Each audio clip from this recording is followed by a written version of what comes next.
Hello, ladies and gentlemen, and welcome to Risen Premade Rampage Week 9. I am Switch, and joined here by Warhood. How you feeling today, my guy? I am feeling excellent, Switch. It is great to be back on the EGN desk here today, casting a bunch of Risen games. I know I am new to the EGN broadcast. I haven't been here for longer than a season for, I think, any leagues, but I think this is actually my second game casted here by Risen to cast for Risen, and I'm certainly excited to see this game happening. Yeah, and cool little matchup we have today, Krusty Krug Pizza versus Poro Snacks. I'm actually a fan of both of these names, but either way, this is patch 9.9, so if you've been watching a lot of MSI, there's actually one patch past it. Yeah, no, it is certainly a very interesting game going to happen. We haven't seen the exact changes that have been affecting the MSI rosters, but I'm very interested to see if these teams implement any of the professional strategies we've been seeing in MSI. I know there's been a lot of talk about Karthus being picked in the jungle from European teams, and as well as NA's inability to really get counter picks out of the red side. So I wonder if we're going to see any of that happening today, and more importantly, if we're going to see any certain bans. Though, however, have been going down here very quickly here, as we see a Lissandra, Nami, Jin, Sion, Vel'Koz, and Hecarim being banned out. How do you feel about those bans? Pretty interesting, I would say.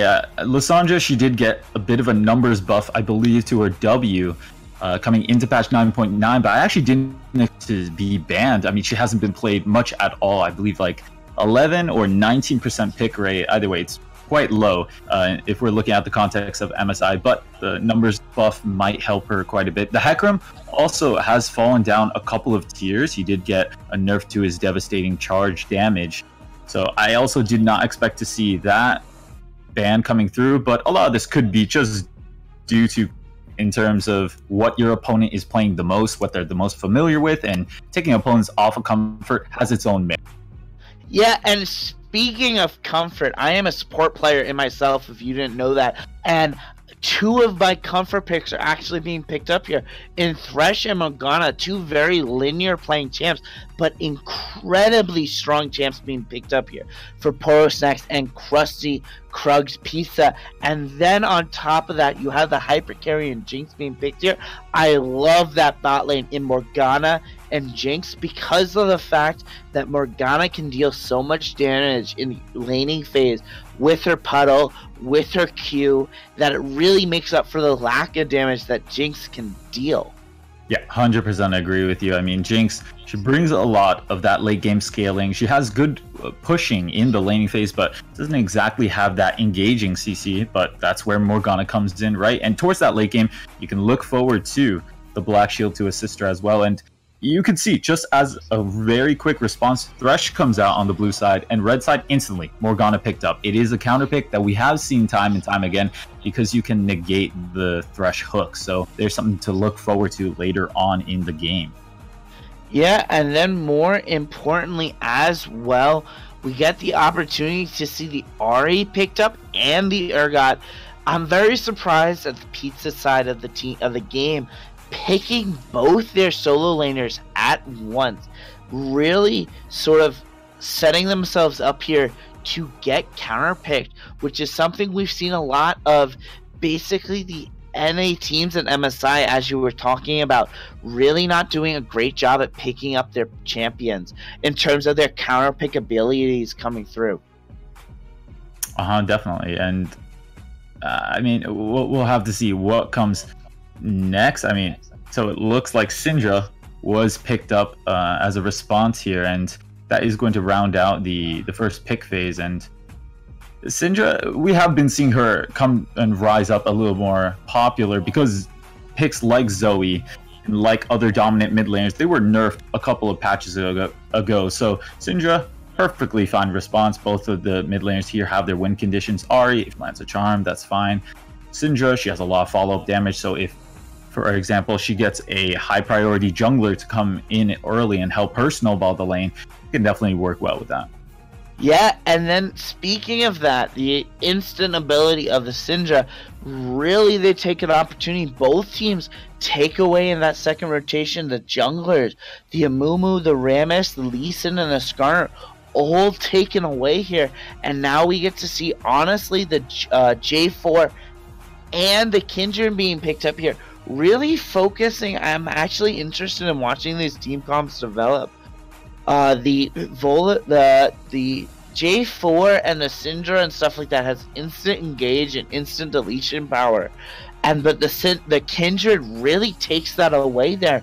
And then more importantly, we see the Ezreal being picked up there. A lot of ability to shift away from these CC locks of, you know, what we see is the last pick as the Volibear and the J4 and the Syndra and then the Morgana. He's going to be very shifty in that backline. Can he be able to deal that consistent damage that you want to see from the AD carry? And more importantly, is he going to be able to survive with all of this dive jumping down his throat, basically? Yeah, and I think you just highlight perhaps the two reasons why Krusty Krug Pizza actually did decide to pick up the Ezreal. I mean, Ezreal has a good time, very safe in terms of team fights. He has that Arcane Shift, which is like a get-out-of-free jail card for him. Can also shoot Mystic shots from afar as well. So I think the reason why we're seeing the Ezreal here is you don't exactly need a hard carry, AD carry. When you look at the whole composition coming out for Krusty Krug Pizza, it's got damage all over the place, right? Urgot, he's now a bruiser, no longer that tank frontliner that we saw in patches ago. He's got Ahri, she's a good control mage, but brings a lot of damage when you go towards that late game, some dive ability as well. And of course the Kindred to round that out, which is a carry jungler and a lot of good pieces to work for. Yeah, it really is. And I have to ask you, Switch, what are you looking for in terms of these scheme comps? Where are you looking to focus if you're these junglers? I always feel as a player that really this early game, this laning phase that we're about to cast is dictated by these junglers' pressures and things like that. So what are you looking for in terms of what – I don't know much about you, Switch. I'm not going to lie. What do you – like we've really been talking for 5 minutes together. Yeah, really. But what are you looking for? I don't know even like what you play, what rank you are. What are you looking for out of these junglers? So, little trivia, I think I'm like Plat 1. I'm Plat 1, but I'm an AD carry main, right? But either way, when I look at this game as a whole, and I'm actually surprised because I just got confirmed that it's actually not Glacial Augment Ahri. It's just regular Electrocute Ahri. So, a little surprised by that. But either way, I would love to see the Kindred put a lot of pressure onto that top lane early. We talked about the Thresh versus Morgana interaction, so I don't think there's a lot of playability or playmaking opportunities around that bot lane, so I would just let them have their lane to themselves. You want Ezreal to scale up anyways, and you want him to get those tier items rolling and the Sheen as well. So don't need to be there. Bot lane can be fine. Mid lane, I would say post 6 is definitely a point of contention, but early game, I would love to see the top lane focused actually by both junglers. The Volibear versus Urgot matchup sounds like one of them is going to go 3-0, the other one's going to go 0-3. Yeah, no, exactly. Volibear is extremely a Feaster family champion. And if you're watching the stream, I just want to point out, Volibear is actually one of the champions that Riot is thinking of reworking in 2019. Go on their Twitch page. I don't know if EGN has a Twitch page, but follow that and then follow Riot Games and then look for Riot's question mark about their reworks. And Volibear is one of them that you could choose to rework if you don't like Volibear's playing. Switch, do you like the situation, the sort of like positioning that Volibear has found himself in this League of Legends meta in the past couple years? In the current meta, to be honest, he kind of feels like a cheese champion, if I'm being honest. Whether it's in the jungler or the top lane, a lot of it is the surprise factor of his W damage. As you know, he starts to build up stacks, he gains attack speed through those stacks, and then he gets like a % of your missing HP execute damage, and it just catches so many people off guard. Other than that, it's pretty much like a Hecarim that's cosplaying as a bear, you know? It works almost the same way, and it's all attack damage based as well. You're looking for that burst. I would love to see it more pushed towards something more heroic. I mean, he is a Thunder Bear after all. I don't really want him to be a cheese ball. Yeah, well, I mean, exactly. I think I remember why Twitter analysts that I used to work with at E United basically call him a stat check. Either you're going to kill him or he's going to kill you. There's not much of a middle ground. Either way, these champions get into lane now. We've already seen Volibear leash the red bus for J4, and J4 now at the Raven camp. And similarly, the bot lane leash of the blue side leash Kindred, and now they're both Kindred's already covered the Wraith camp and looking to make an impression on the top side of the map. Great deep work coming out by Urgot. Worried of that level 2 gank coming in here by the J4. So I'm very impressed by this warding and stuff like that, as we see a bunch of stuns actually coming down on the side of this mid lane. A bunch of trading back and forth, and now both players have to burn their pots to get out of the lane here. So definitely a lot of trading in the mid lane. I'm wondering if we're gonna have to look for that going forward, if this is gonna really turn into basically a 2v2 in this mid lane.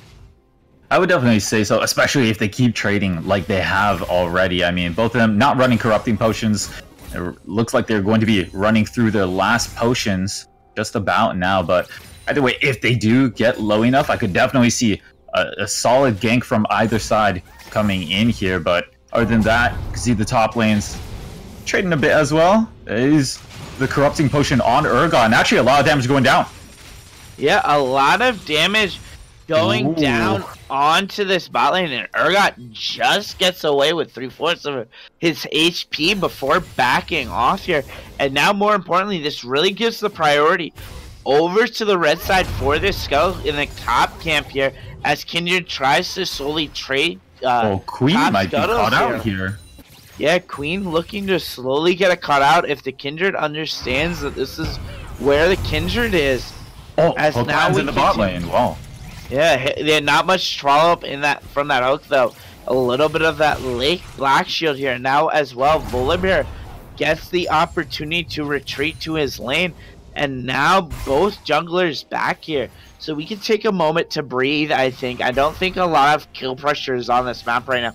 So we can look to see Urgot really has a strong 10 CS lead in the first 4 minutes of the game. That's pretty strong, honestly. Oh, but still being pushed out a bit in lane. I mean, one flip and he's probably going to be dead, or at least the trade to flash is coming into the top lane. Have to see if he can manage to stay in a good position. I would say Urgot would scale much better, especially when we're talking about split pushing into that mid and late game. He has a lot of tools to utilize. He has the corrupting charge. He has the charge as well, and I mean, in general, his cannon legs do percentage HP damage. So when it comes to that late game, you're going to be shredding through whoever you're attacking.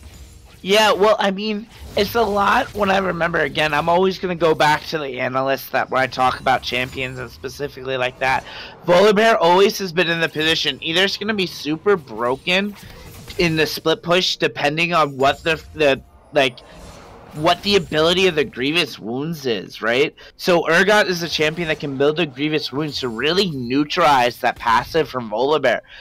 And now, though, we see this continuing to happen here, as what I actually find interesting is this Kindred is on the same side of the map as the J4, as both lanes try to slowly continue to jungle. So we, really, this is what I always look for as a player and as a caster, that, an interaction can happen that really can start to turn the side of this game. Yeah, definitely. And I mean, we did see that Kindred scoop up the Scuttle Crab very early on that top side, and actually we haven't touched on it too much. You did mention a bit. Actually, a I hate to cut you off.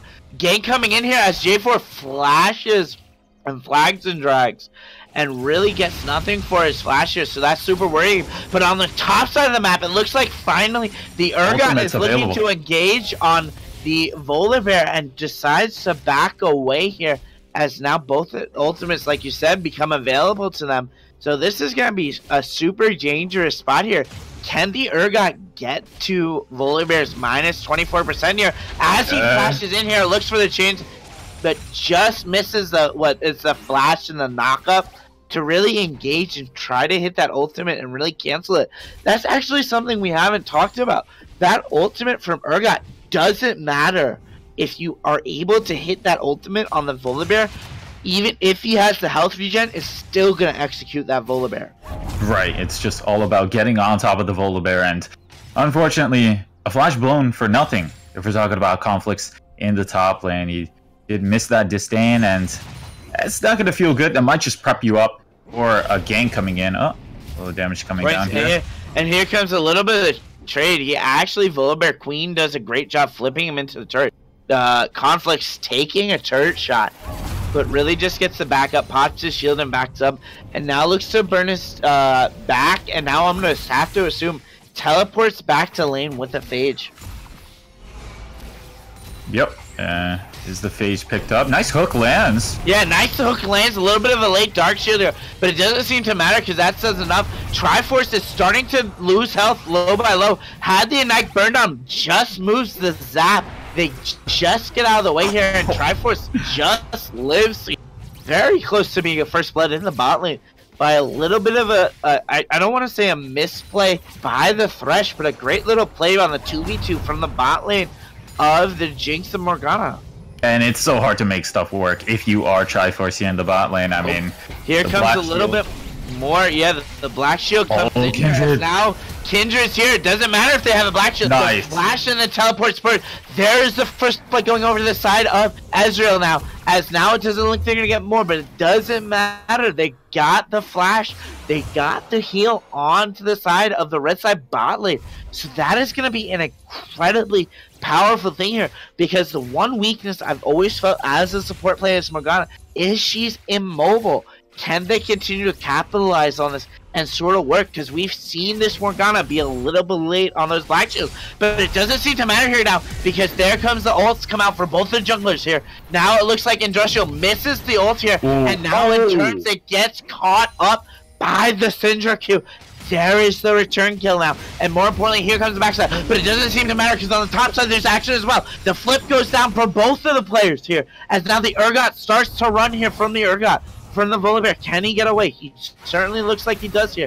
But now it looks like the red team is looking to get this red buff. Can Syndra get away here? It doesn't seem to matter here, because there's the Ignite, there's Flash from Flash. Can Morgana pick her up? No, it doesn't matter, because the last tick in the Ignite kills the Ahri. So that just leaves this Cloud Drake going over to the side for the red buff. A lot of action exploding here in the past 5 minutes, or the past 2 minutes in reality. Excellent marathon of a cast there, my friend, but this game is quite explosive all across. We were seeing plays go down. In the end, I mean, we are 2-2. It was a nice invade, I would say, especially coming out from the Jarvan and Syndra combo. They were able to finally pick out that Kindred, punishing him for that gank at the bot lane. But you mentioned it before, hey, maybe this bot lane, this Morgana, she doesn't have a flash anymore, and she is immobile, so maybe that's a point to go back to if you are the Kindred at the moment. And little gank in the top lane. Kindred seems to be tanking the top lane, but doesn't do anything more than a couple basic auto attacks, which is kind of the downside, I think, for Kindred as a champion. Like, really no storm or follow-up here. And, ooh, this could be very bad here. Another auto attack being followed up by the J4 having to back now. Not able to clear that jungle buff transfer. Not exactly the smoothest I've ever seen here.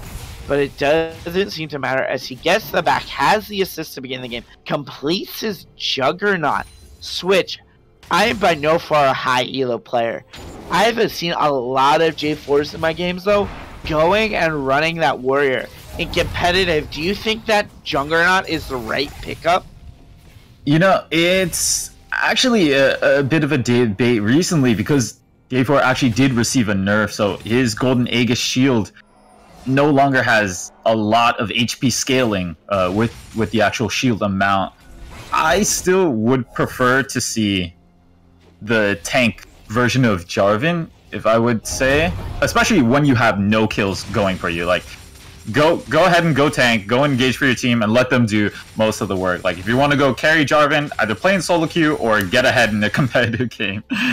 Speaking of most of the work, here comes J4 going in the top side, gets the flag and drag down, and there's the ult. doesn't even matter though, as all of a sudden Volibear just gets the least Urgot. The last tick of that going over, the last tick of damage going over to the auto attack of the J4 though, picking up the kill. That's gonna swing a lot of this death, this like gold and power in this top lane onto the side of Volibear, as now the bot lane as well wasn't able to capitalize. You saw just as the J4 was like sort of pushing onto the Urgot, it looked like the whole side of the pizza team decided, Pizza Party Krugs or whatever it is, decided to rotate down to the bot lane, but didn't have the guts to follow through on that dive and just sort of backed off now. And now J4 gets to free roam into this jungle and really take advantage of the Kindred. Yeah, and still we're seeing a lot of attention from the Kindred being put onto the bot lane.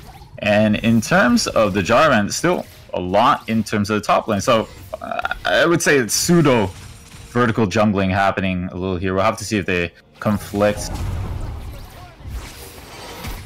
Yeah, that is exactly what we have to conflict here. It looks like, in fact, the side of Ezreal decides to want to back, trying to force this lane into a throws the hook, burns the flash, crashes the lane, and now looks to back off. I have to assume to back at some point here, but a little bit of this trading going on in the bot lane. This could be like really a disaster for the side of the blue team as they continue to wait here.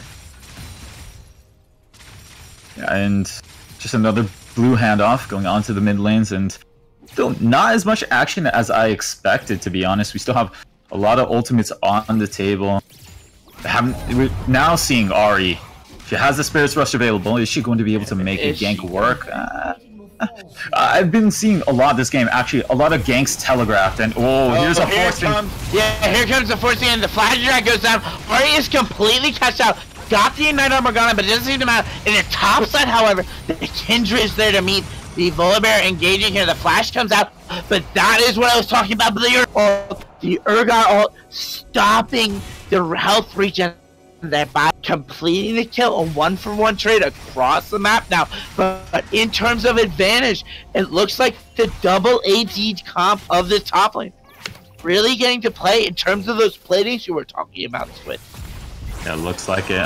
True Shot Barrage gonna get a nice chunk down onto the Jinx, but hey, let's wrap it up as we do see, yeah, well, no longer plates, but some good tower damage going down onto this top tower for Krusty, Krug, Pizza, and in terms of that bot gank, like I said, a little too telegraphed, and Justice's face falling flat on his face. It rushes actually into a trap, and that leads to his demise, so quite unfortunate for him. I mean, a lot this game, we have been seeing some telegraphed ganks, a little too much forced play coming out, and I just love to see a bit more patience. Like, if you don't die there as Ahri, I think you might be able to transfer your pressure back into the top. Speaking of die here comes the Ahri coming back with a vengeance, nearly killing J4 with one taunt combo.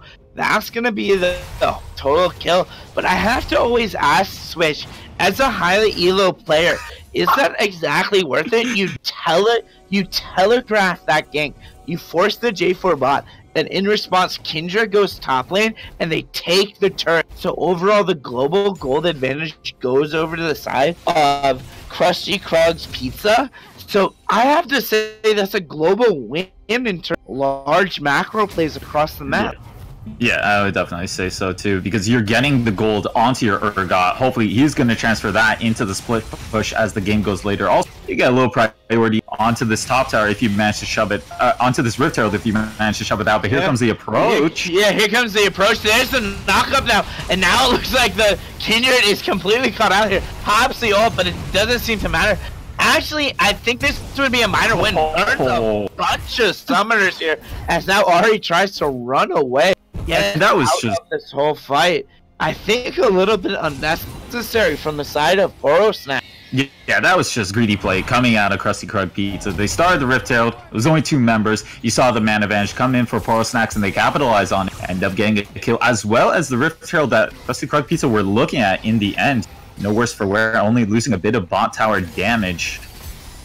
And here comes the collapse. Actually, Morgana and Jarvan coming in now. they get them without any ultimates? The Ezreal is quick. Nice. Here, a little bit of a lantern. Great play there by the Thresh, getting them out of danger here. So yeah, and I mean the game not on fire, but at the same time not going well. It's a 1v1. Speaking on fire here comes the ultimates being burned by the Thresh, or by the Volibear. As now it looks like Urgot's taken to a half health here. Again, can he get out of here? Here comes the 1v1. There's the ultimate. That's what the ultimate we're talking about. Can he get away here? Trying to burn it to the execute range, but doesn't seem to do it. Trying to kite back. The ultimate has fallen off now. He is dead in the ground from the Volibear here, but it doesn't seem to matter because on the top side here, the Morgana hits a Q here onto the trading team of Poro Pizza, Krusty Krug's Pizza, and now there's a ton of pressure going down on this bot lane. Can they actually get a 2-for-0 turret take here as the Rift Herald is popped? Yeah, it's going to relieve a lot of pressure, I would say, and pull some attention towards that top lane. And hopefully, like, you can already see a lot of map control in the side of Poro Snacks around this drag. They're going to put the Herald down in the top. That'll lure some members, hopefully, to the top side, and then you can take the dragon. Yep. Trading, but great hook there by Thresh. The blue, but it doesn't seem to matter as now it looks like second charge is going in here, and now a Ocean Drake goes onto the side of Poro Snacks. So that is very strong here. What do you think about? I have to always ask this. What do you think about the blue of the Ocean Drake here? I've always felt in the higher elo games in general, more Ocean Drakes, the more rewarding it is. Yeah, definitely, and especially if there's an Ocean Drake difference, you know, if we're seeing like a 1 to 2 Ocean Drakes, not gonna mean too much, but if you have, like, for example, a 2 or even a 3 Ocean Drake advantage, it actually means the world, and it can switch up your playstyle too, right? You can go for some non-committal 5v5 action, take a step back, you're all healed up, and maybe you can go ahead and bait a Baron or push into a siege as well. Yeah, either way, right now we're almost 20 minutes into the game, and we're seeing a very even matchup, even in gold, and only one turret down on the side of Poro Snack. So this is something that we can definitely look forward to going towards the later game, in my mind, and we're going to see a very even matchup going forward here, as now the Urgot takes the blue buff and looks to almost drop the ward over to take away that red buff, or red ward for the side of the Volibear, but could have almost engaged that now, as both teams seem almost tenuous and stressed out in terms of what the next play is to make on the map, with no objectives really up for them to take. Yeah, on one side, we did see Krusty Krug Pizza take already 2 towers, 2 tier 1 towers, and they do have almost a gold lead coming in here into this around 20-minute mark. Oh, skirmish might be coming into this bot lane. Can't tell because the spectator loves this top lane. A little bit of the skirmish going on the top lane as well here, as the Urgot seems to be feeling the pain of Volibear. No way! What I was talking about the stat check, but it doesn't matter here because the Urgot execute says, "Screw your stat check. I have an automatic execute." So, yeah, and as the heal was coming down as well, it's actually so ridiculous. Like, I guess the spectator was right after all, because it's an exciting 1v1 to say the least, even though I just see both of them just running at each other half the time. And now a bunch of pinks coming down here as the Kindred tries to look for the gank here. But here comes the flash going out here, and now here comes the counter gank. Thresh is caught out. Thresh is gonna die here, but can they look for more here, as now they actually jump onto the Kindred here. The Urgot, one goes down here. Now they trade 1-for-1 on the junglers on the backside, and now jungler and the support on the backside here, and now the triple AD is gonna wail away on this half turret here. Can they actually look to get this play and take down the third outer turret of the game? Oh, the last second Jinx ultimate super mega death rocket, if I'm correct. Oh no! The Kindred, but it doesn't seem to matter. Ari misses the taunt, but doesn't matter because it's an Ari. Gets the taunt off. 1 death down, 2 deaths down. Gets the double kill. Can they get the 3rd kill on the back kill? Yes. It's the double kill on. And now that is certainly damaging here, but the Urgot doesn't seem to want to press this advantage. Decides to leave this up for the less than 200 health Ari. Yeah, this looks like a good end. Nice vision for Justice Face on the Ari. Didn't land the charm like you said, but ends up picking 2 kills for his team and will damage onto this mid tower for the side of Poro Snacks. That looks like they might just manage to grab it. This is a buff that we actually saw this patch actually. Volibear getting much more attack speed with every stack of his W and ends up taking the turret. Yeah, don't you just love it though when an Ari misses all her skill shots and still gets that kill with her ultimate alone? You just love that feeling, right, Switch? It gets better as you go to the late game. It's like she doesn't even need to land like her W or her Q anymore. It's like Spirit's Rock scales so well, or actually all of her abilities that aren't like point and clicks scale so well with AP. So her late game is actually surprisingly good. And yeah, as an AD carry main, I kind of hate her.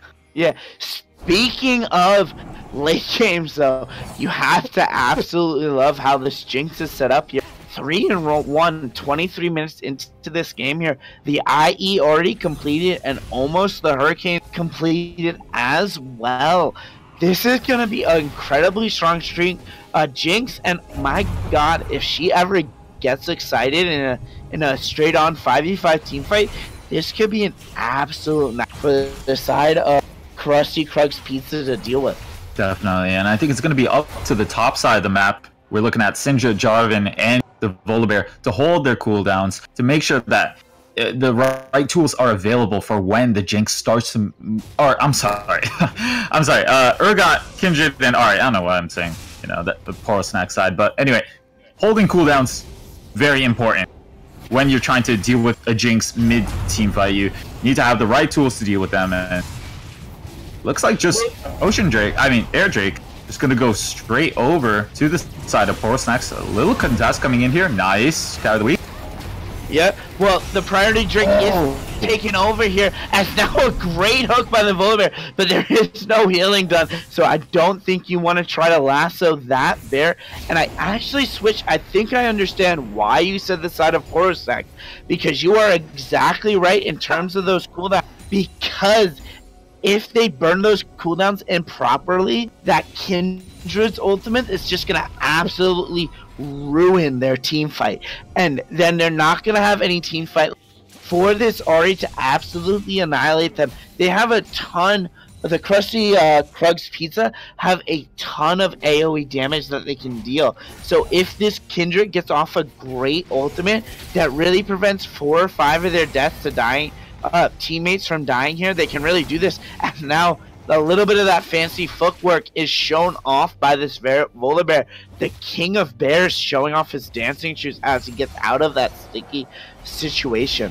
Yeah, and actually, if we talk about the team fight as a whole coming in for Krusty Krug's Pizza, it might actually be optimistic or, you know, wanted for people to stand in your Lamb's Respite. I mean, you get people low if they stay into your Lamb's Respite. Sure, they get a healing afterwards, but you have the Fear Beyond Death to work. So if you actually get a lot of people to clump under your Lamb's Respite, you get the Fear Beyond Death activated, you get that big AoE fear, and you could just take over the team fight after that as well. So yeah, but a lot of synergy, I would say, for both ultimates with the top and jump. Yeah, I have to admit though, on the flip side of this feels to me personally, and maybe it may be the slight inebriation you hear in my voice, it feels like a game. This Jinx, as she gets hooked, there's no damage follow-up here as a great Black Shield prevents the follow-up damage. This Jinx could pentakill off of, right?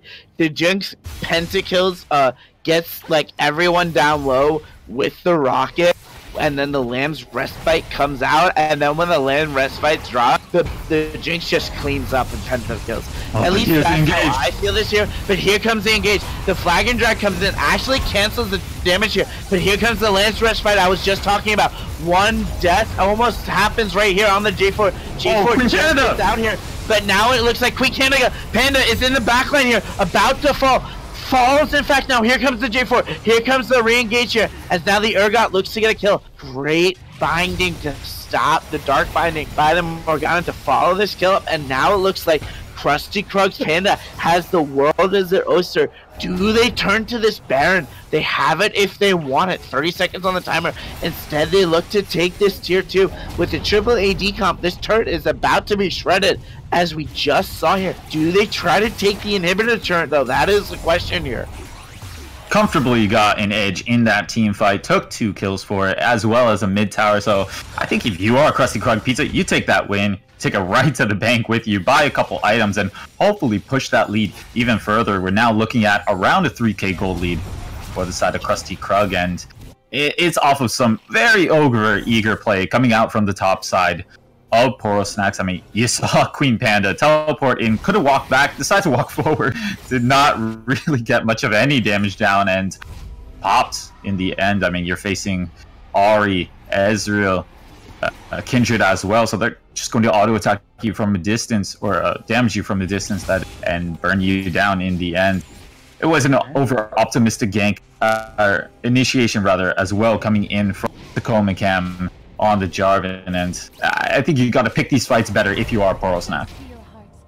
Yeah, no, it certainly is here, and now you're talking about those builds, a bunch of items being completed here, and now the Volibear again is caught out here. It looks like he's about to die here. Gets deleted off the map here, and this is going to give secure Baron control over to Pizza Krug, but a lot of ultimates I think were burned here. The Urgot's ultimate, the Ahri's ultimate, and the Ezreal's ultimate, so I don't know how much they can capitalize on. And yeah, I think that's why they're looking for picks here. Not quite the hook you want to jump right into, so good on Triforce to not take that secondary activation of the Q, but either way, you still have great control of the map. You've got a Dragon coming up very soon, perhaps rotate to that, extend, or rather recoup the Dragon deficit at the moment, and then go back and transfer that pressure over to the Baron. It's all about playing the slow game, right? You want to secure that vision, strangle out your opponent, possibly even take their jungle out. Yeah, no, it is a Cloud Drake, however. I don't know, maybe Switch, maybe you have a better opinion on it, but I've always, at least since I've been playing, have a negative feeling about the Cloud Drake. So not a giant priority for either teams to take at this point with the Baron on the map.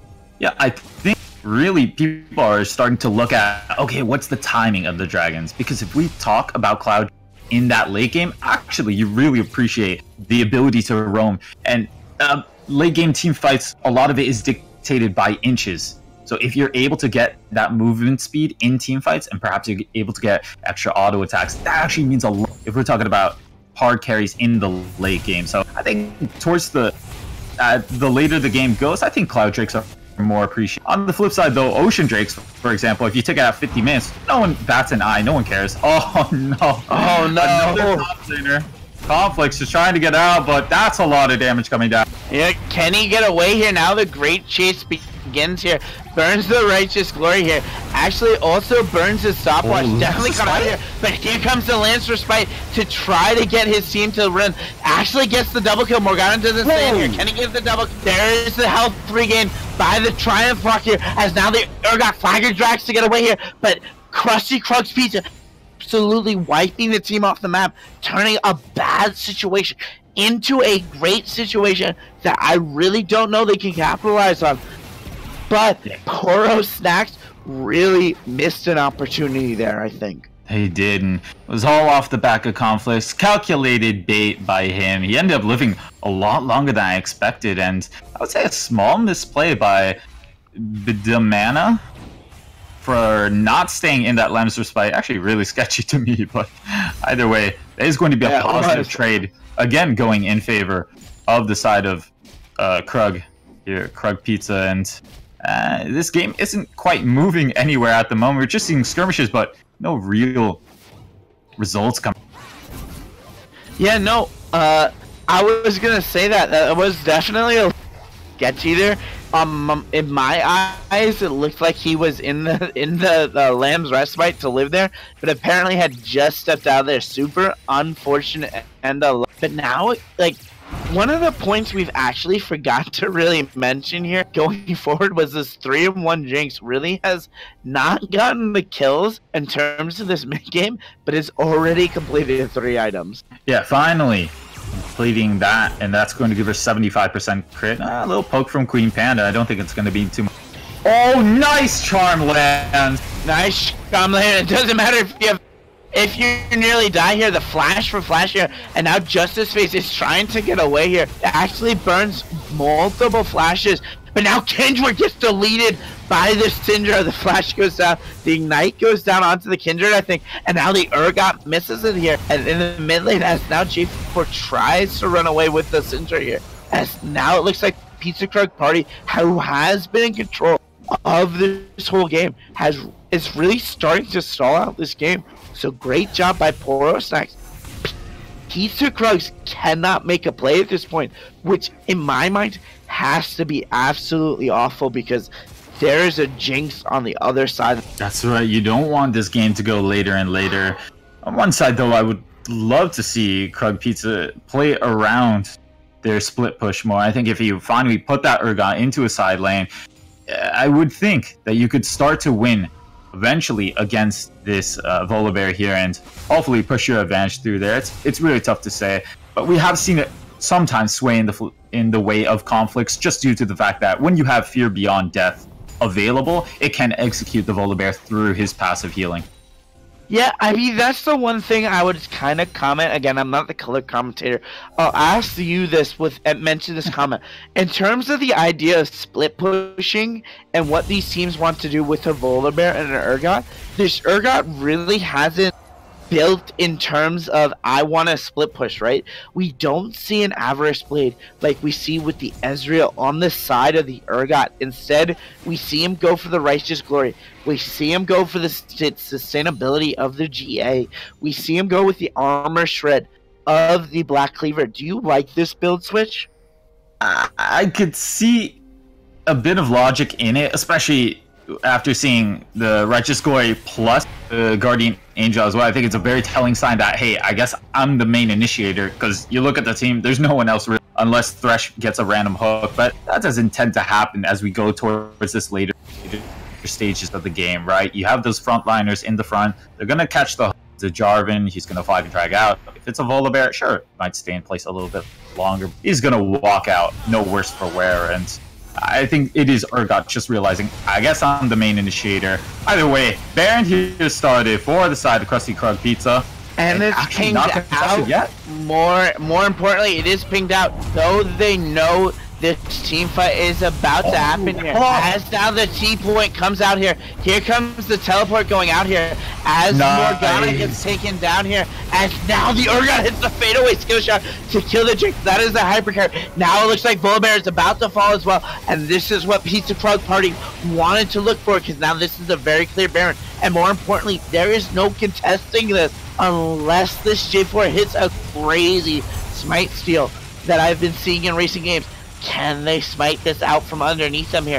Here comes the stun out. 2,000 health. 1,000 health. There is the stun I was talking about. It doesn't matter that the J4 died because he got the smite and prevented this game really from spiraling out of control. And now the backside, the Lancer smite just saved. And I don't actually even think you're calling it the Lancer smite switch.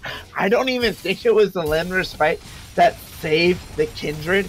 It was in reality that Thresh Lantern that prevented the death from happening immediately. Well, either way, a lot of gratitude from that Kindred. And I mean, let's talk about the Baron Smite for a second, because this should have been the game-winning play for the side of Krusty Krug Pizza, and they've shown so much awareness of how to play the game. They know, don't commit for the Baron, don't go for 50-50s, and they played it so well too. They did a rushed Baron. It was a very scattered approach coming out for the side of Poro Snacks, and they capitalize on it, right? They take the Jinx, they take the Morgana as well, I believe, and then they go back to the Baron, but it's still a 50-50. Well, they don't, not just those, they take the main initiation from Poro Snacks and take the Volibear away. Yeah, so that's too. The only way they take that Baron is with that miracle Baron steal that stalls this game out. and now the only one left with the Baron on the field is that Syndra. And I gotta say, just bizarre play coming out, because it looked so intelligent for Krusty Krug Pizza, but they get a little too anxious. Let's just go for the Baron. You know, what's he gonna do? Steal it? Yeah, that's exactly what he's gonna do, actually. So, hey, talking about that late game, Ocean Drake finally secured up. Well, everyone, there is I'm sure, second very hyped about. Ocean Drake spawning on the map. They're not exactly, in my mind, what you want to talk about high-paced games here. You see 3 clouds and 2 Ocean Drakes. You're like, oh god, this game's gonna go on forever, because all in that mind it cues in is this is gonna be a macro play game, and like high level macro plays and rotational plays. Can the side of Poro Snacks beat the other team to the spot? Can they beat the Pizza Krug party? Pizza. Yeah, Krusty Krug Pizza to the spot on the map that they want to fight with. I've always, when I've called games and been a shot caller, that is my key at this point in the game. Beat the other team to the spot you want to fight in. Right? Definitely, you know yeah. Choke in one spot, beat them to that spot. Regardless if I'm coaching Overwatch, we're coaching League of Legends, coaching football, coaching basketball, beat the other man to that spot and you're gonna win this game. And that is what the Cloud Drake, or as I like to call it, the Priority Drake, does, right? It lets you get the priority over that spot, and that is how you're gonna win the game with the nearly 4-item Jinx. Definitely, and we didn't expect to see the game go so long, but you just mentioned it. It's Jinx. It's already got 75% crit, working towards that Lord Dominic's, or perhaps the other one, the Mortal Reminder. But either way, going to be an armor pen coming in for Jinx now, and only going to get better and better. If we're talking about her damage, and it's going to be a focal point of these team fights now. I think you have to put some attention towards diving. And maybe Ezreal has to start aiming the True Shot Barrage towards the Jinx at all times. Maybe you got to have the Urgot running and trying to land a Fear Beyond onto the Jinx. And that might just even leave a little bit of an opening for Arbok on the Syndra to get some good damage as well. Here comes the engage, though. Yeah, here comes, it looks like the engage here, as now the flash play by the J4 actually locks up the Ezreal here now, as both teams look to come in. Here comes the Lancer Sprite, the Astral Shift comes off here, as now a fadeaway shot by the Volibear. The Urgot kills the Volibear. They decide to make bear meat out of Queen, as now it looks like, again, Krusty Krug's Pizza topping the pizza with the remains of the Poro Snacks. This is, like, I have to say, in terms of games, a great game in my mind to make my return to EGN, because this game is so back and forth. I have to love the initiations that Poro Snacks is being able to do, but they just can't find the final deaths and the final kills on the side of Krusty Krug's Pizza. Oh, even more action to come. Oh, more action to come here, as now the ultimate deletes the Ori. So that is their one death here. But unless this is a team fight, that get excited from the Jinx doesn't matter, because now it just fizzles on the champions. And I think you just stated the narrative of the game. It's a lot of fighting. We saw it go back and forth ever since like 5 minutes into the game, but not many results. We're still here at 40 minutes, and well, we might just see an ending coming here. No, scatter the weak. Going to scatter that Urgot away from the team, and I mean, hey, we're back to the neutral game in the end. Yeah, maybe it is looking towards having that priority, taking the steps forward and prepping these objectives. We do have Baron coming in around half a minute. Yeah, I mean, I hate asking questions to my co-casters and not letting it be a natural, like, sort of back and forth here. But as we enter this 40-minute game switch, I think both teams have really weak points in terms of this late game. I've always felt the Kindred's late game has been incredibly weak, but then on the flip side, right, Switch, Volibear's weak game, late game is absolutely miserable, especially with an Ezreal with Iceborne Gauntlet. So who do you have taking at this point, 40 minutes in the game, for the most part, 4 items. Who do you have taking these fights? You know what? I'm actually going to give it to Poro Snacks. I think part of it is they've been staying in the game this long, so they must have a bit of an advantage when we talk about compositions coming into team fights, right? They've had the goal deficit for quite a while, but they've always managed to stick right into this game, and part of it is due to the fact that their composition makes a lot of sense. You've got the Black Shield, that goes on Jinx. You've got Arbok, the second carry, that is going to put a lot of damage out if you ignore her. And you've got frontliner. Sure, Volibear, he doesn't have the most fantastic late game in the world, but either way, as long as he's running at an opponent, he's doing exactly what you want your frontline tank to do, right? No matter whether he actually kills someone or whether he actually dies, as long as he's taking attention away for your backline to do damage, I think they're going to work wonders. And as you're discussing that, actually, the sneak of the Elder Dragon onto the side of Poro Snacks. This changes everything, actually. Yeah, it really does here now, as both teams look to the fight here. As now it looks like the Righteous Glory is popped. Nergar a great S-key stop there to prevent the Morgana bind here. As now it looks like with this Elder Drake, the side of Poro Snacks is going to basically get complete control over this Baron. Can they capitalize this on that and catch out this Ezreal here? But it doesn't seem to look that way, because Ari is actually on the backside of that play as well. And that's okay. You've got a lot of tools to pick with. You have the Dark Binding coming out of the Morgana. You have the Scatter of the Weak coming out of the Syndra, and you've got the Flag of Dragon Gauge. That's not the charm that you want. Oh no! It doesn't seem to matter here as it. Are you kidding me? And I think that has to end the Elder Drake push. I'm so upset. That is super upset there. That is the one win condition at this point in time here. But now it looks like it sounds like Krusty Krug's Pizza. Are we gonna see it? Are we gonna see it again? No! Here goes the Blast Cone, but it doesn't seem to matter, because this time the Volibear is enabled to initiate. Here comes the team fight. Volibear on the backline wailing away, but it doesn't matter here, because there's the double kill. Now here comes the triple kill. There's the shutdown on the backside. There's now the double kill again.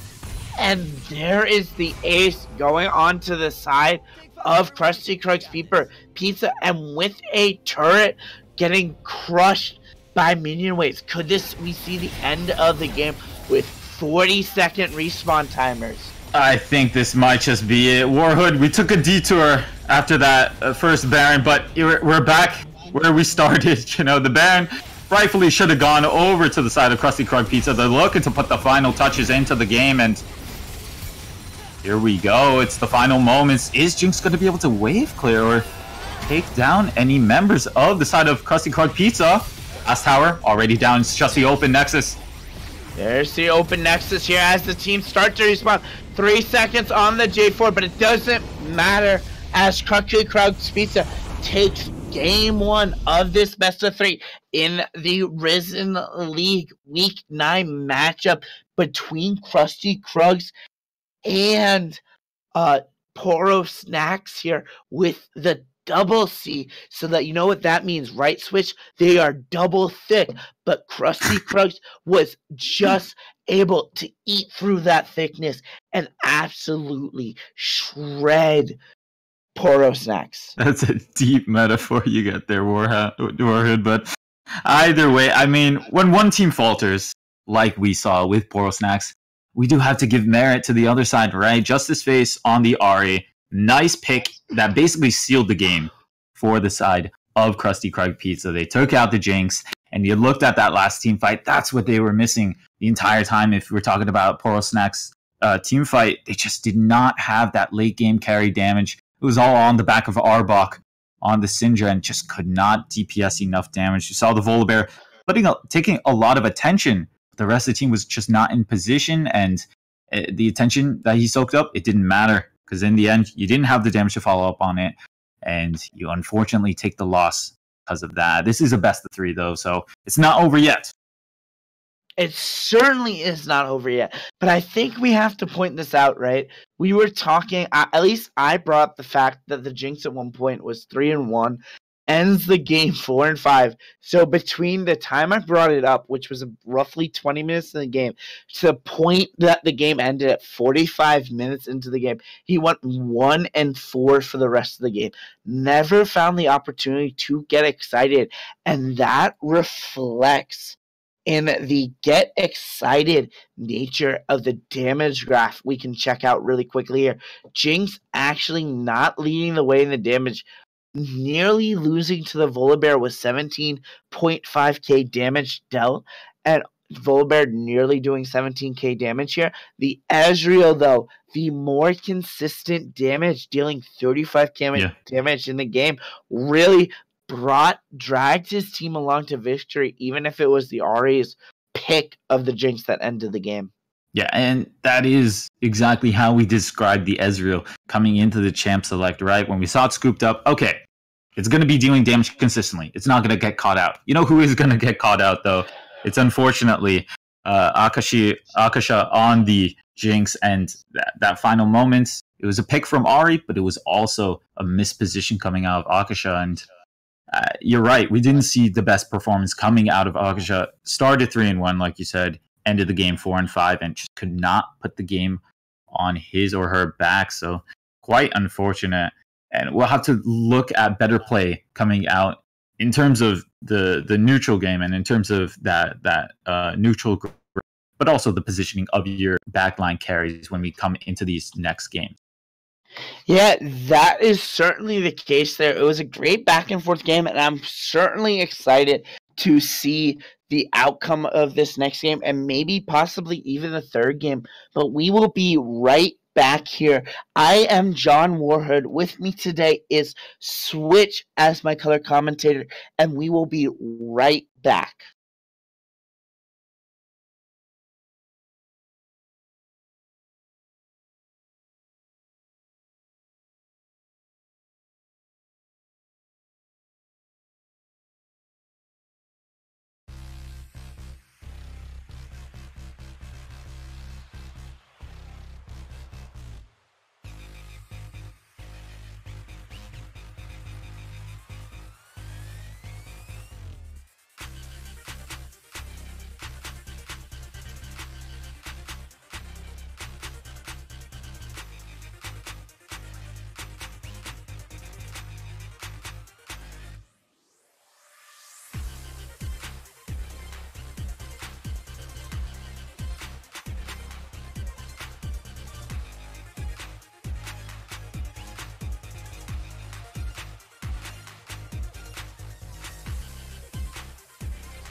Ladies and gentlemen, welcome Rampage Premade Week 9 here for Risen Esports, and we're about to get right into the pick and ban.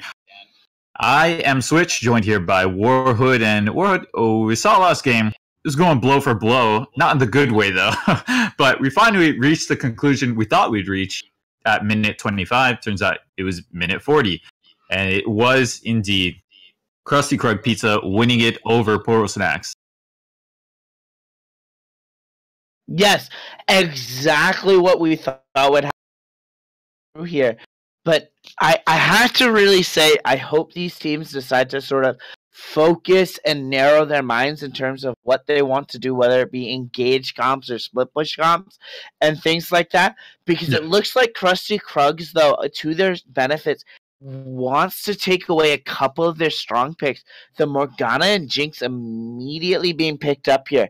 While it looks like on the side of Poro Snacks, they actually keep the same bands of the Hecarim, the Urgot, and the Syndra. So a great little adaptation there.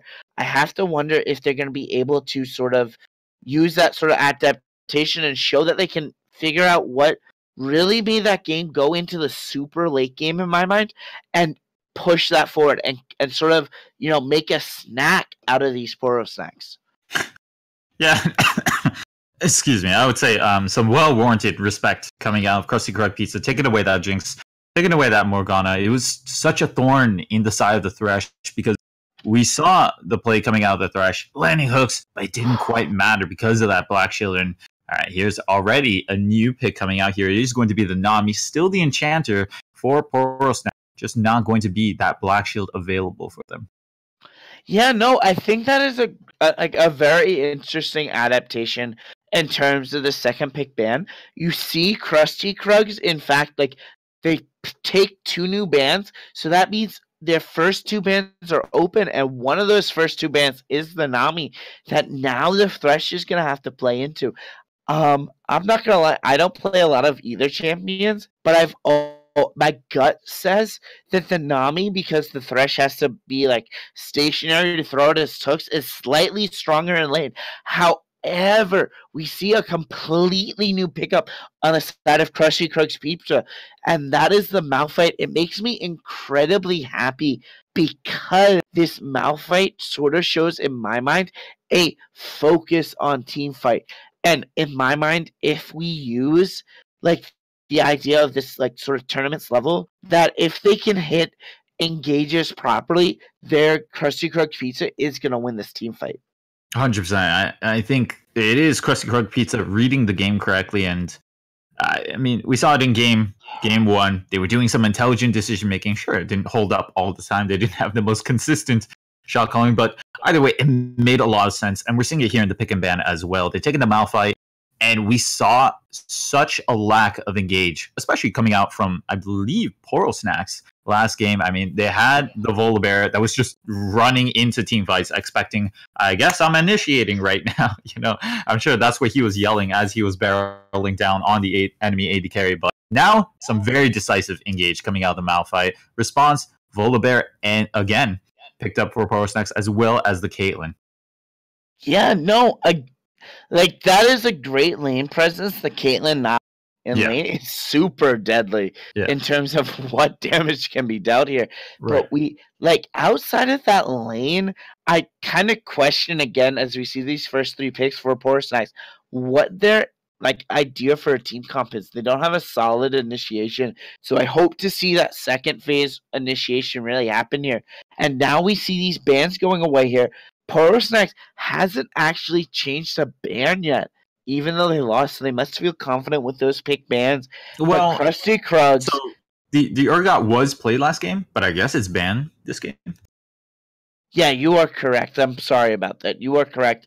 The Urgot gets banned, but outside of that, the Amumu, the Scion, and the Hecarim are all banned, as well as the Lee Sin was a ban as well for Poro Snacks, I believe. So they're a little bit worried on that end of leaving this Lee Sin up. So you're seeing a lot of these similar picks here. And then on top of that, the Rammus, sort of they're trying to prevent both teams, prevent these initiation champions from really coming out of the jungle.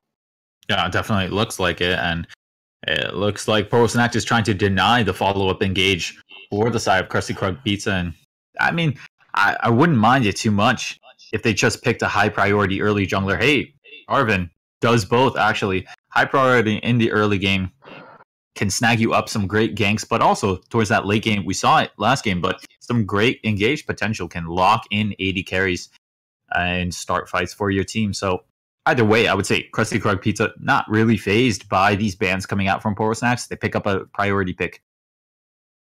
Yeah, and then I actually have to like...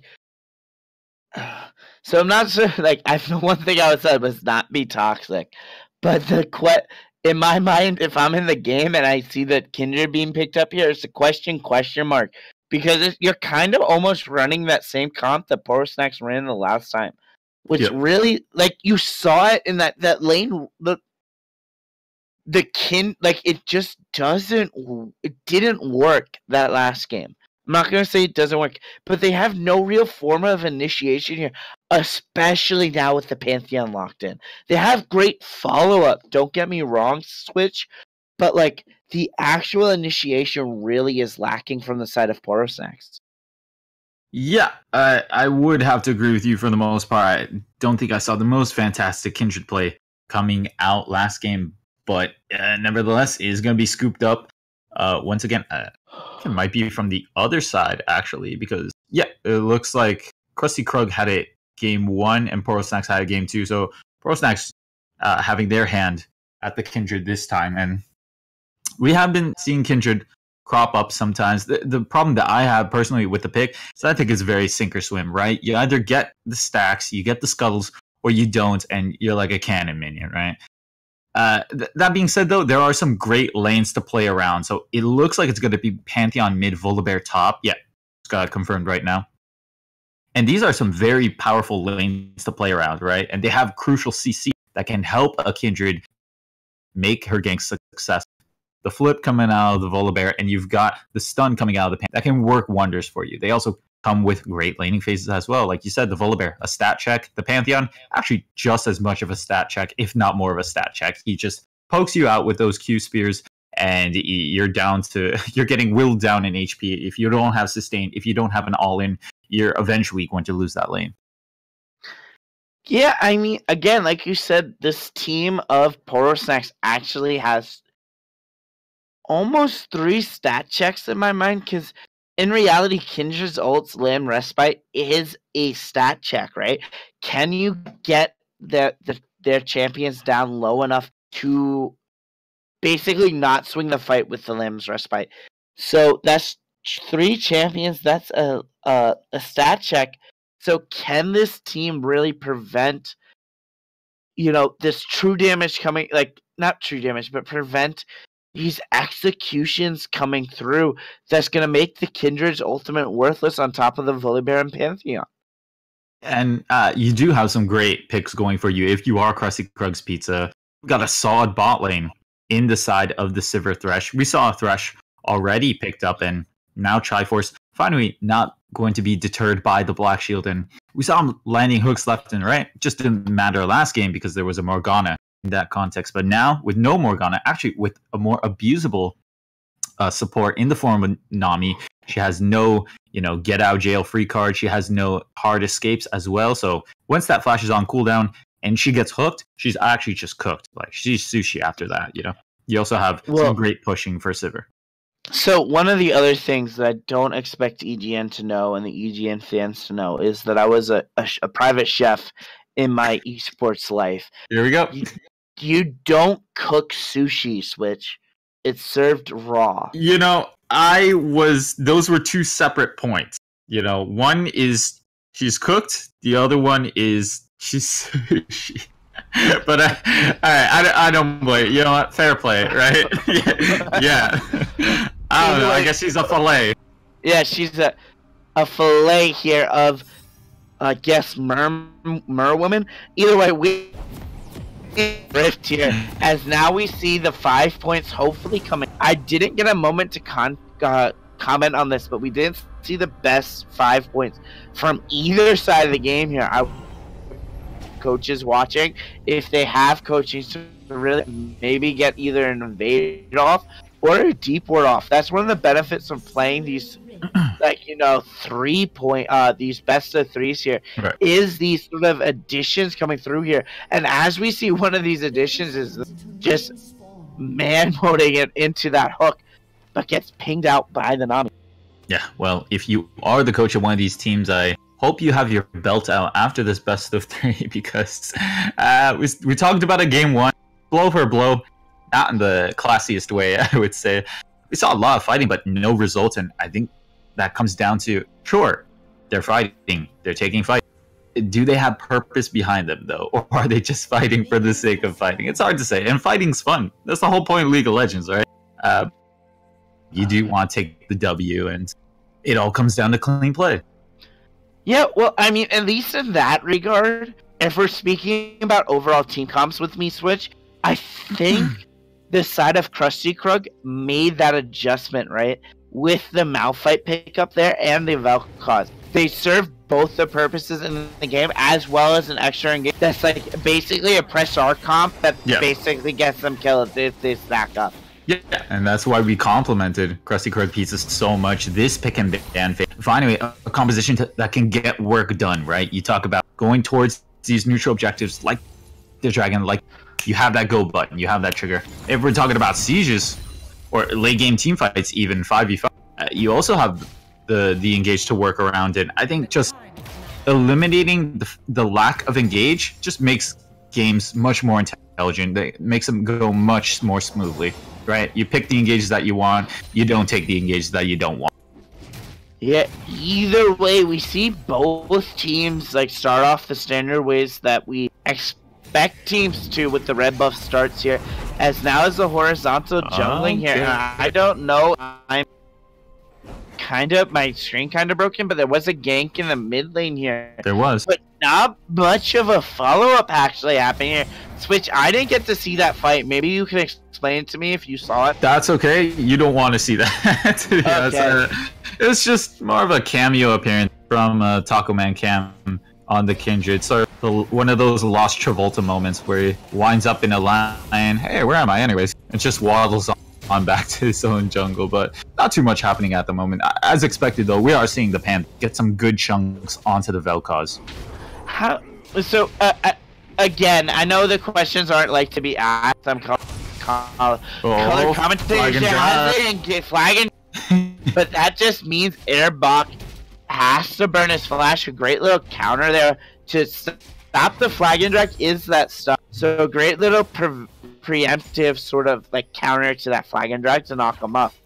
Yeah, it was actually interesting because it queued up the flag and drag. So regardless of the stun, he actually got it off. It just didn't matter too much. But I don't know why you seem to think like I'm allergic to like questions or like it's too obvious. Like, you know, if I make a question, nah, it's totally, we're having a conversation after all. So sure, questions are okay. Sure. In that case, as the flag and drag actually comes, both junglers have been late. Here comes.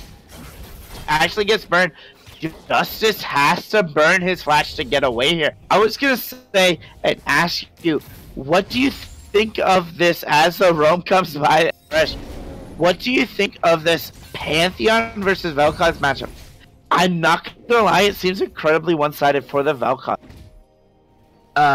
One side as in favors the Vel'Koz, yes. Would you say? Okay. Yeah. I have. It totally depends on the timing. I know that's like a cop-out answer. You want like a direct answer, but for me, it totally depends on the timing, right? Like if we're talking about pre-6, I think it's Pantheon's heyday. You know, he's gonna have the time of his just getting some free chunks onto the Vel'Koz. But I think past level 6, it actually does swing in favor of the Vel'Koz. You can look forward to using that Lifeform Disintegration Ray in combination with his knockups, which with his regular ability, and really start to chunk out the Pantheon. I've actually seen, and you've probably seen this too in professional games or just solo queue games, Vel'Koz players will actually use the Lifeform Disintegration Ray not to get the kill, but just to chunk out enough to the point where the opponent will either have to back or you'll have kill pressure on. Yeah, that's how I've always seen it played in my mind. It's not exactly the best execute in terms of what you want, but it is the ability to sort of force the kill pressure with the jungle to make them respect you and get lane priority. Yeah, definitely. And I mean, doing percent HP, it works wonders, especially when you go to that late game. You have the potential of landing that ultimate onto several members of the enemy team. So no matter who it is, they're getting ripped to shreds, or melted rather. So I would say, yeah, I do favor the Vel'Koz past level 6, and we're getting towards that area now. It totally depends. We're gonna see gank. Here comes the Kindred as well. But all it does is force the Vel'Koz to knock him up. And again, we were talking about this initiation all through pick ban, and that's really what we saw. There was absolutely zero initiation from the side of Poro Snacks. Yeah, and Taco Man, not the most subtle of ganks. We haven't been seeing the most majestic gank coming out from him, unfortunately. And the more time goes on, I would say the worse it becomes for the Kindred, only because of the fact that if you're not snowballing, you're playing the picks of the fullest. Taco Man. Well, speaking, Taco Man is completely cut out here. Like and there's the first flip, probably onto actually the worst play for the side of Poro Snacks here, as Flash for Flash goes to the side as well onto the Navi, which is exactly what you want here. And then they get another flash by a caution by Caitlyn burning her flash to get away from the mana list and basically cooldown list J4. So that is definitely a super win here. And now Urbach, gets caught out here, tries to burn it, gets the kill in return. Does she get away though? That is the question. Does the cooldowns get away? She certainly looks like she does. She starts her the ignite, doesn't kill them. This is all going wrong for Poro Snacks. It completely is, and this is looking like the Volibear from last game, just in the form of the Pantheon. This trying to run into the enemy team, it doesn't work out, and unfortunately, it's more given up to the side of Krusty Krug Pizza. It just looks like Krusty Krug Pizza just have more intelligent play overall. When we talk about macro, when we talk about skirmishes, just seem to have a better idea of how to play solid League of Legends. And let me tell you, Poro Snacks, this is not how you do it. Yeah, no, I mean, I never like to negatively talk about some other team, But it looks like, really, I think we were talking about it in the break, it looks like Poro Snack has this idea of like what teams should be as more of a solo. As at least we can talk about, even as this league, as Queen Panda gets actually her passive. I'm gonna assume it's to her because it says Queen. So I'm sorry if I'm like misgendering or anything like that. But it's like 2019, yeah. Yeah, it's 2019. I'm sorry. Please, Kaiser, don't kick me off the cast. But she ends up popping her passive, which is what 50-second cooldown. That she's not gonna have that regen. That leaves the kill pressure open for a very immobile Volibear for the double CC lockup of the Malphite R and the J4 flag drag, and then eventual what do you call it? Prism. Yeah, definitely. Like, you have a lot of tools to work with if you are the side of Krusty Krug Pizza and Taco Man getting a little caught out. A little bit caught out here, but it doesn't seem to matter here as now they try to run here. Taco Man actually has Lamb's Respite. Doesn't even need it though. Gets the kill here, but that is one of the strongest points of Kindred. Kindred, a great duelist, able to just straight up out duel. With the help of Arbok, yes, definitely so. And it was all a bait from the side of the Taco Man. He knew it all along. Actually, now up to 2 stacks. Not too bad, and trying to pull off another pick that is force out the unstoppable, force a very, very strong cooldown off the table for the side. Yes, no, exactly. So that is kill the pressure for them on either side of the force of either side of the team here, but it looks like Krusty Krugs is trying to make that early dragon pressure go over to this priority. So now we get to see it here, but there's the hook onto the Nami, and now they try to get him, but there's no follow-up here. Actually, Triforce almost gets caught out here, and now Velka walks right into the slasher, but there is the kill by the Cinder. The Boomerang Blade comes through, and now the double kill. Everything just going wrong for Poro Snacks right now. And just beautiful play coming out, Scoliosis Steve. It was the Boomerang Blade to secure that kill onto Beatman. Just overall, intelligent play. They have the man advantage, so they go for the dragon. Whoa, Arbok! Actually manages to get a pick, but it looks like he's in a sticky situation. Kenny get away. Kenny actually dodged. I guess in reality, the knock turns it back in. They decide to give Arbok over tier 2, which is actually probably, again, like I said, the last person you want, because the farther he gets away, he's gonna absolutely shred into gold. And his true damage off of his pass. But either way, it's still advantage is coming in favor of the side of Krusty Krug Pizza. They had the man advantage, they went for the dragon, got picks off of it. Sure, Arbok getting a trade kills, but in the end, we're still getting more and more in the favor of Krusty Krug Pizza. Yeah, I mean, again, you know what? I have to actually bring this up. Sorry, this is a segue from what we're actually doing right now. Oh, I'm ready. I'm actually super disappointed right now, Switch. Do you want to know why? I do want to know why, now that you say you're super disappointed. So, we are casting a pizza, what is it? Krusty Krug's Pizza. Yes. And they have a Sivir. Pizza Party Sivir. Literally unplayable. Wait, sorry to cut you off here. That is a great combo, making it even this Pantheon. The combo of the ultimate from the Malphite and then the disintegration right from the Vel'Koz is absolutely shredding them. A taste of what's to come, maybe going. Yeah, just a taste, and loads of counterplay there, I would say. Straight up knock up into the disintegration rate. As a Pantheon, you have no hard escape, so that's just a very, very melted baker. So quite unfortunate for him. Taco Man. Now here comes a fight, actually. Taco Man. Here comes the Lander Smite. Thresh burns his flash tier. Here comes the flag and drop. J4 gets a double kill. That ultimate there. As now it looks to the cleanup here. Now a 4-0 side for. Wow, and I mean, Taco Man, wherever he goes, there's action. Not in his favor though this time around. It is the double kill, like you said, going in favor of Illustro on the Jarvan. Now 2-1-5. He's having a solid game, I would say. The presence is being felt across the map, and he was at the right spot, right time. Some nice trading going down in terms of the top lane, but that is going to be the mid tier 1 in favor before the plates even come off. Yeah, I mean, I hate to always make these type of comments, but it definitely seems like I have seen this video before when a pizza person and a tentacle monster gets in the same room. I kinda know what's about to happen. Anyway, not. Anyway, the rotation happens here as the Thresh walks up to the top lane here.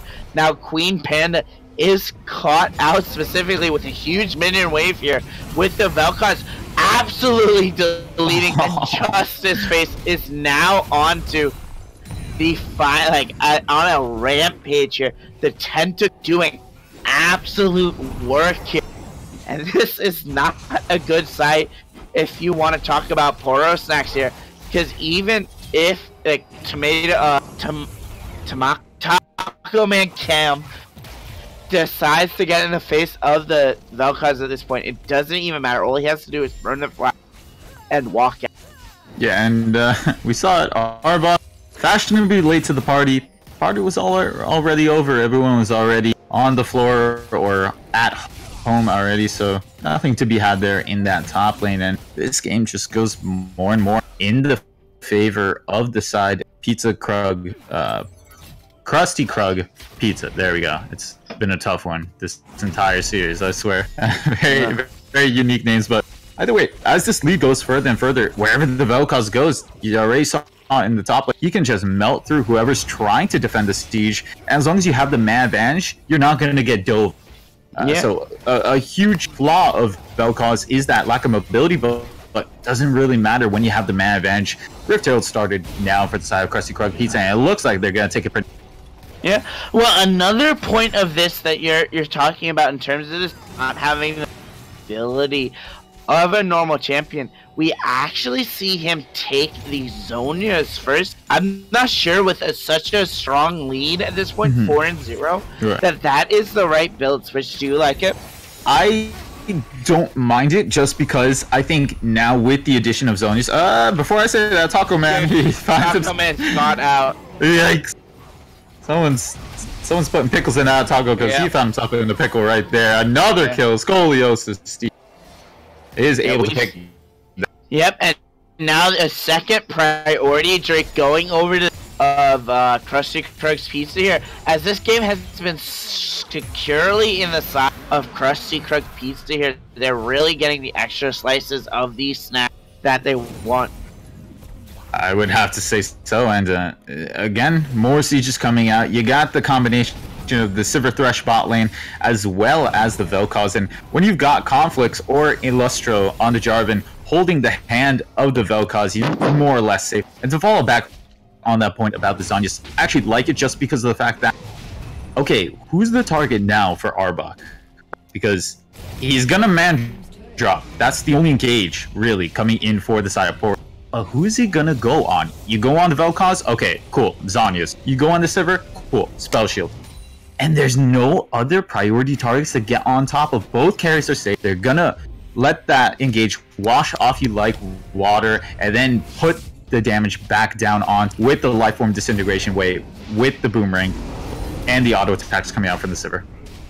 Yeah, I mean, it's certainly like a really distressing thing here, as now it looks Nami is just auto down like an absolute animal there. Sivir deciding she wants a little bit of sashimi as she just shreds this Nami. Yep, chef by the way, so very knowledgeable on that one. They are going to continue the siege onto the tier 2 mid tower, and this top lane, we've been seeing them go blow for blow this entire game, but just nothing really coming out of it.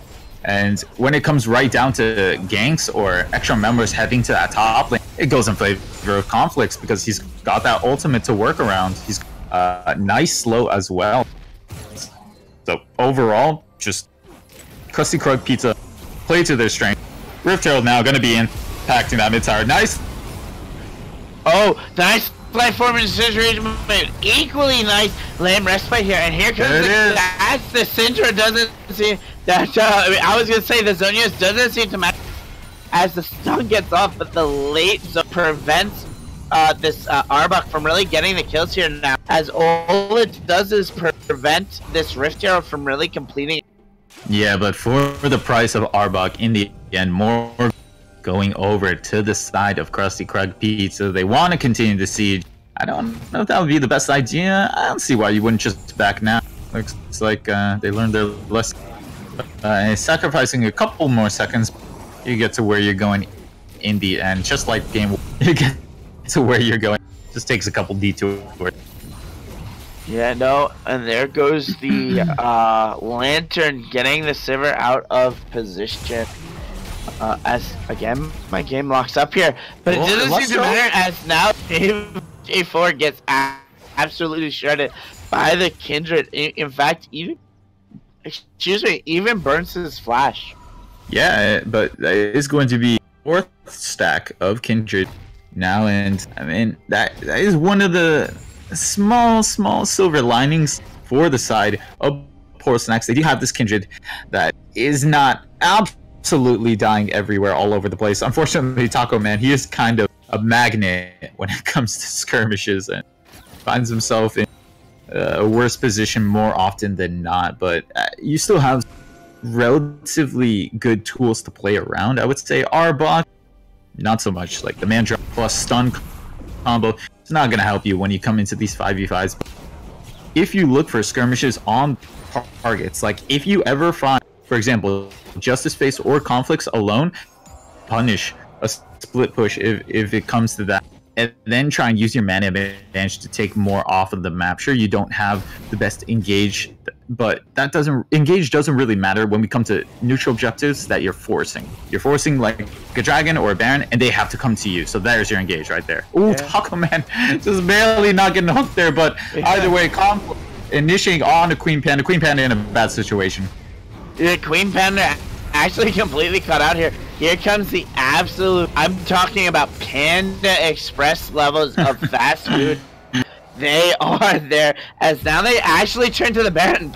Steve decides to pop the ultimate to get them there even faster, and I don't know how much of a contest they can with the Pantheon in the bot lane. So now it looks like this is going to be a big team fight here. A lot of decisive nature coming out from what we call Krusty Pizza.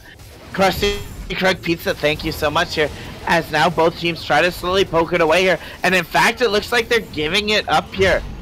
So that is the very early 20-minute Baron from Krusty Krug's Pizza, solidifying they've learned their lesson from the last game. Right, yeah. Not going for 50-50s this time around. They just take Taco Man, or rather, Taco Man didn't show up. He ended up taking this Ocean Drake, and Arbok as well didn't blink. Just decided to keep pushing into his bot lane. Hopefully, he's gonna take it in time for his own mental. Yes, that is at the very least. And either way, but it doesn't seem to matter here. As it looks like Triforce is caught out. Burns the Nami's flash we're talking about. It's just important summoners for this Nami. That could be like super unlucky going forward. Yeah, just gonna make her an even bigger target going into the future. Nice damage coming out from Scoliosis Steve. He's been having great games so far. 7-0-4, and there's the flash out from Taco Man. Just burning all these summoners on these moment comps here. Now King actually flips the minion here. A great 2-man knockup though by Conflicts here as the team fights end. They look like they're almost about to end here as the nice hook comes through here. As now Volibear drops as well, and this could be the game. This really could, and they're already starting to put it down much quicker fashion. Typeform Disintegration Ray going to be putting down a lot of damage. Lustro, no, it's Scully taking the last kill. There goes one turret. Now here we go, a second. Lustro, no! Gets the execute and dies to the turret here, but that is going to be a game of very quick and much smoother. We see out of Krusty Krug's Pizza. It's a great win there coming through, and an absolute pleasure to cast. I'd have to say so. All of their decisions, it was by the book. It made sense. And they played to their strongest lanes, right? They didn't spend too much time in that top lane. More so, they tried to go for skirmishes. You look at the scores of the mid and the bot lane, or marksman rather. You got 606 for the side of Justice Face. You've got 907 for the side of Scoliosis Steve on that Sivir. He was making it work across the map, and you could just tell throughout the entire game, pressure across the map. You always had the duo in your bot lane, always pushing, no matter what lane they went to. And on the other side, usually on the opposite side of the map, you had the side of Justice Face, along with someone holding his hand to be able to keep up the pressure as well, putting down the damage while sieging, and it just went up from there, right? You took tower plates, you took the neutral objectives, you end up taking the game. Yeah, no, I think that is a great way to look at this game here. They just had so much more pressure in the early game. They were able to snowball, and then more importantly, like, because of how like strong they were, like the Vel'Koz and Sivir, both champions that can supremely snowball, were able to just complete so many more items. You can see this in a 22-minute game. The Sivir was already on, almost completed her third item, which is, in my mind as a support, absolutely nutty. And then the Vel'Koz, right? You're an 80 carry man, so you can agree with that. Yeah, that's a wet dream. Yeah. And then the Vel'Koz, which is the opposite in the situation for an 80 carry, like 2.5 items at 22 minutes. God help Poro Snacks became not just a snack, but like a whole meal, dude. No, just an appetizer for what Krusty Krug's pizza could do in this league. I would have spun it as, it was a buffet for the side of Krusty Krug pizza. Think I'll take a bit of this, a bit of that, bit of your top tower, a bit of that Rift Herald as well. They were just taking across the map, and it worked so well for them, and all due to that proactivity, right? They found the right ganks. They then found the right macro situations to be in, and they took it from there. Yeah, no, I think you're really right there. But I guess I will do a classic, so again, I've mentioned this a couple times, the times I've casted and stuff like that. I do work for Duo Esports, and Duo Esports, I don't know, Switch, if you've ever heard of us. We do something a little bit special here. Daddy Zillion, who's our producer today, shout out to Daddy Zillion for doing all this wonderful work on the camera, knows what we're talking about. We do the vision score, and we look at that because I think proper vision score is super important to how you win a game. So in a moment, we can look at that if Daddy Zillion can bring that up. I know he's a very busy man. He's a very busy daddy. So we can at least discuss this, Switch, right? Just a great score by Thresh, a 42 score there by against the 28 of the Nami. Again, that comes a lot down to being so aggressive in terms of the early game and starting to snowball. But a 42 in a 22-minute game is almost 2 vision score per minute, which as a support player is amazing. You barely see that coming out in professional games, let alone like a gold-silver game. Right, and I mean, props to the Thresh here. I believe Triforce, if I'm not wrong. Yes. Yeah, props to Triforce here for having a great game, and that is the details that you want to see coming out of your support, right? If you're winning the game, all right, that vision is going to help you win harder, right? Because it's going to give you more vision of the playing field, and it's going to give your opponent less vision of the playing field. You could also see in the vision score more pink wards, and that's going to deny more vision. That's going to hold more vision for the side of your team. So overall, yeah, sure, we can put some caveats there and say, well, it's a Nami, and like half the time she didn't have her flash up off of cooldown, so it's not exactly the easiest time, walking into that river to get some vision down. But I mean, we do have to give merit to the Thresh for having a solid performance in terms of vision, almost doubling the score. Yeah, no, that is a great point here, but another great point, and again, look, Kaiser, if you're watching the VOD, because again, I'm always willing to go for that break the fourth wall joke. Kaiser, if you're watching the VOD, and this is not something we normally do here, I'm sorry, but we have someone coming on the cast here, but from Twitch and myself, that is so special because of how well he played here. Scoliosis Steve is joining us now live. Scoliosis, how are you doing after this game? Yeah, one more time. Scoliosis Steve, now that you have joined the cast officially. Hello. How are you doing? We're doing pretty good. Yeah, we're pretty happy after our win. All right, cool. That is a that's great to hear. I mean, you certainly deserved it out of that last game. It's a calm optimism, by the way. Yeah, it certainly comes across as optimistic for this league for you, Scoliosis. But what do you think is the major difference you sort of had between this last game that only went 22 minutes and the first game that went 45 minutes? You literally cut your playtime in half in the second game. There were a lot of sense in the second game. We went with a better idea of what we were against the other team. Ooh. Let's try that one more time because you're breaking up a bit. Okay. You were more better idea. Aha, much better. We had a better idea of picks and bans. Right. Because the first game, we weren't sure what their actual 5-man roster was going to be. They have 10 people listed on their actual Risen team. Oh, so we weren't sure what it was actually going to be, and this team doesn't have a lot of games played. They've had a lot of forfeits for their match wins. So while they are 6-1, they've only won 2 actual matches, I believe.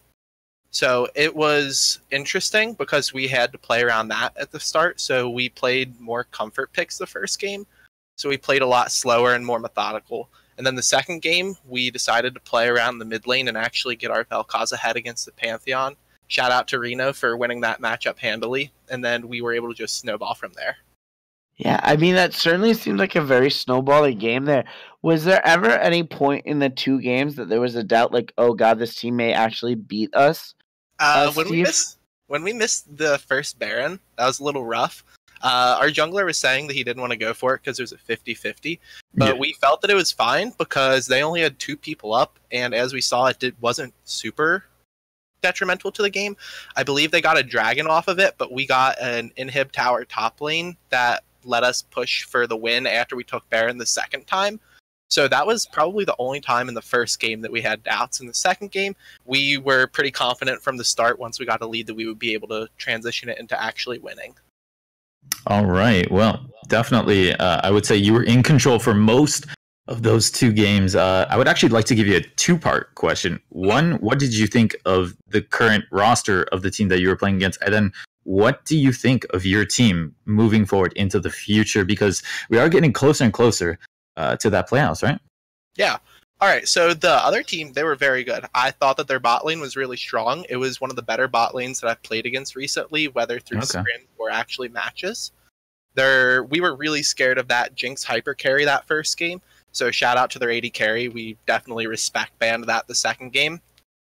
Moving forward, I like the roster that we have. I've been working with the team as a coach since the end of March, and just recently I've gotten to my ranked threshold games to play. So I've played the past 2 series with us, but I've been doing behind the scenes stuff. So I'm going to be taking a more active role as the AD carry moving forward. So I think that's going to help us give a propel and push us maybe into playoffs, which would be awesome. That is great to hear, and I want to thank you so much, Scoliosis Steve. Maybe next time when you join us in the chat, we get to discuss why you're called Scoliosis Steve here, because that is supremely a super unique game. But remind me, what is your next matchup? Do you know exactly? So next week, we actually technically don't have a game because the team that we're supposed to be playing against has disbanded. I believe we were supposed to play against Team Pum Pum. And then for the last match, we play against Team Inbound. And that'll be from today. Well, that is a matchup I am certainly looking forward to because you guys showed against, again, like you said, a very high win team. that you guys are certainly capable of pulling off some magic here. So I want to thank you as we close out this stream here. Switch, I always give it up to my color caster to summarize this series. How did you feel about it? Overall, I just like the intelligent play coming out from the side of Krug Pizza Party. Like we always got, to be honest, this entire cast, we've always been getting your name mixed up because it's okay. It is. Oh, Krusty Krug Pizza. Love the intelligent play. We have a little bit of a for fun name, but we're getting up there in rankings. Yeah. So yeah, I got the reference. I hope most people get the reference, but overall, like I love the intelligent play coming out. It seemed like you played by the book pretty much the entire time, and it looked like you had much more intelligent skirmishing, ganking as well, and the pick and ban was solid as well. So looking forward to seeing much more in the future from you guys. Alrighty, thanks for having me on. All right, thank you so much. Yeah, thank you so much, Scoliosis Steve. And now we can wrap up this stream officially. I am John Warhood, coming out from you live for EGN here, and with me was Switch. Switch, take us home. Yeah, thank you so much for tuning in to this Risen Premade broadcast, and this was brought to you by EGN. Make sure to follow us again as we do get closer and closer to that playoff. For now, though, we will both be signing off. So, ladies and gentlemen, have a good night and see you soon.